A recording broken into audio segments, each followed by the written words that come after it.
that's a radiator inside there. And if you can see it properly, there's 4 fans on the top. And let me just get that out of here. Oh Christ! I used 4 of these military cages. 1963. These are military ammunition cages. Oh, hold on, that might be something for me. UPS presents. Yeah, it was presents from UPS. Nice. Thanks to these guys, they're still working on the road, so we still get the stuff delivered. A bit later, not all the time, but still. So cheers for all the delivery boys. I'm gonna open later on because obviously this video is much more important to make an update. I was supposed to do it last week, I know, but there was a couple of issues and one major disaster. Now, if anyone wonder what the fuck you've done with the radiator, why you put it on the roof, I have no space on the front. There's nowhere else I can put the radiator, and the only chance was up in the roof. Where I got the idea from, because that's the only place I can put it on, and otherwise I will have to move the engine back, which means modify the bulkhead, which is all triple insulation. There's a heat insulation, there's a noise insulation, and then there's a carpet. I don't want to fucking do that because that will take me weeks. So up in the roof is a stupid idea. Probably yes. Some of the city buses uses radiators on the top. They work very well. Trains, but obviously this is not a train. So I don't know. It looks like it will work. I've done all the job properly, all the bleeding spots everywhere where the air could be trapped. A remote bleed valve on the pipes because they're doing like a loop, and there could be air trapped there. So it should all work fairly good. Now the first problem was you can see here, wastegate. This is the second hand. This is second hand wastegate. This is not new one. I don't know if you remember, I had a new one, black one. Same, exactly the same, probably some from the same shop in China. And this works fairly good. The new one didn't work. I don't know if you remember, some time ago I said these Chinese wastegates, they're actually good. They're only like 80, 90, 100 quid, and they work very good. If they don't work, they won't work straight from the beginning. There will be something wrong. But if they do work, honestly, they work amazing. They don't leak from the membrane. The springs, they don't lose any load, and they're still fairly alright. This one, however, I'll show you. This one here, which is brand new, didn't silt. I don't know if you can see it there. Camera won't focus, although it should. Come on, focus, you bastard.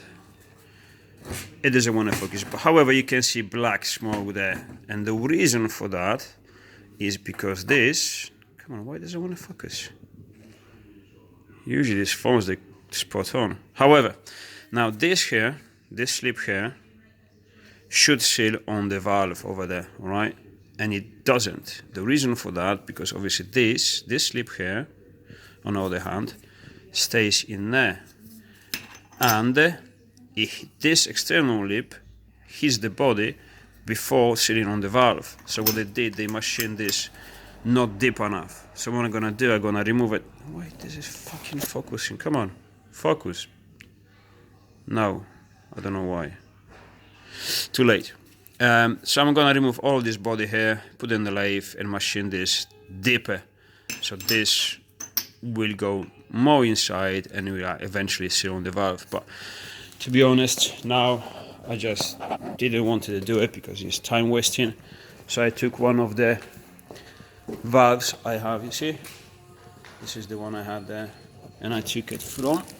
There you go, there, from my twin scroll exhaust manifold on the 14, and so yes, that was the first problem.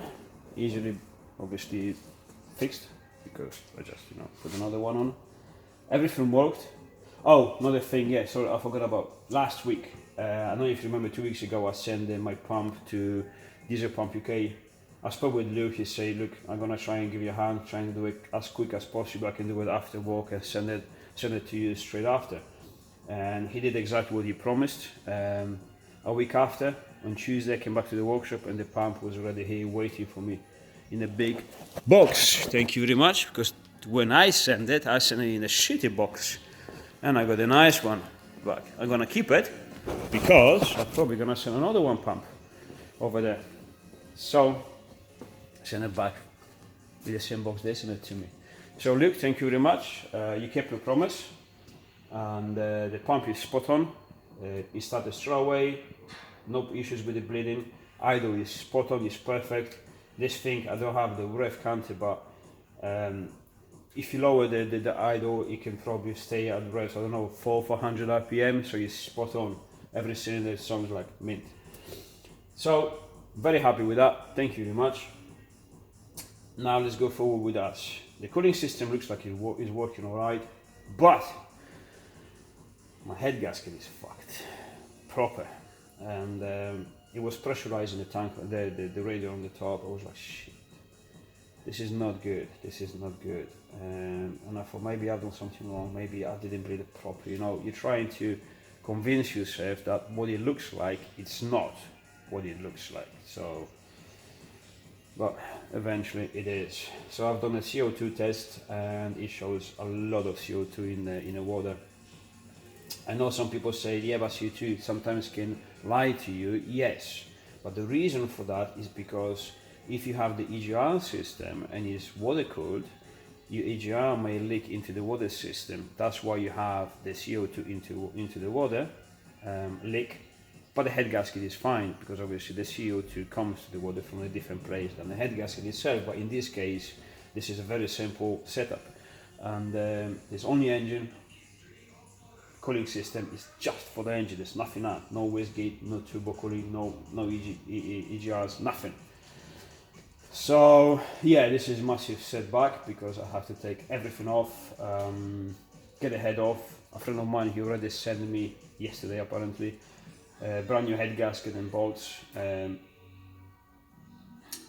I was pissed off last week and I said, you know what, fuck it, I'm just gonna get the engine out, get my engine from the S14, because I know it works perfectly good. That thing was holding just over 3.2 bar of boost, no problems whatsoever, no problems with the cooling system, it's spot on. And I'm just gonna put it here, swap all the stuff around, and then this engine I'm gonna fix it once I got more time, which at the time I really don't. But then I came to my senses. I said, well, all that operation will cost you the same amount of time that taking this head off and putting back together. So, you know, fuck it, fix it. So today I'm gonna strip everything down, remove the head, hope he's not cracked, hope he's nice and sealed. There's a guy who is still open, he's a machining shop, he's still got his garage open, not completely, doors completely closed down, but he can operate. So he said, yeah, I can do it for you, you can check if the head is sealed, there's no leaks on the head, no cracks, and skin the head. So hopefully next week this thing is gonna run proper. Today I'm gonna do this stuff, and I have to crack on the Volkswagen finally, because it's, yeah, I know these times no one's gonna use it, but I really have to do more work on the Volkswagen. This thing here. So yeah, this is the update. It's a bit shit, but what can you do? This is my own fault. I bought the whole car instead of just the engine, so I know what I'm buying. And yeah, you know, this is me being stupid, not testing it properly. I don't know how I could have missed it. You know, I don't know. I'm a bit pissed off for my own stupidity, but too late now to complain, right? Now get the spanners and crack on. So I'm gonna make another video as soon as we get the head off, see if there's anything obvious. I think there will be something obvious because it's pressurizing the system very quickly, and the cold water just bang. So it should be very obvious. Oh well, I'll see you in a bit.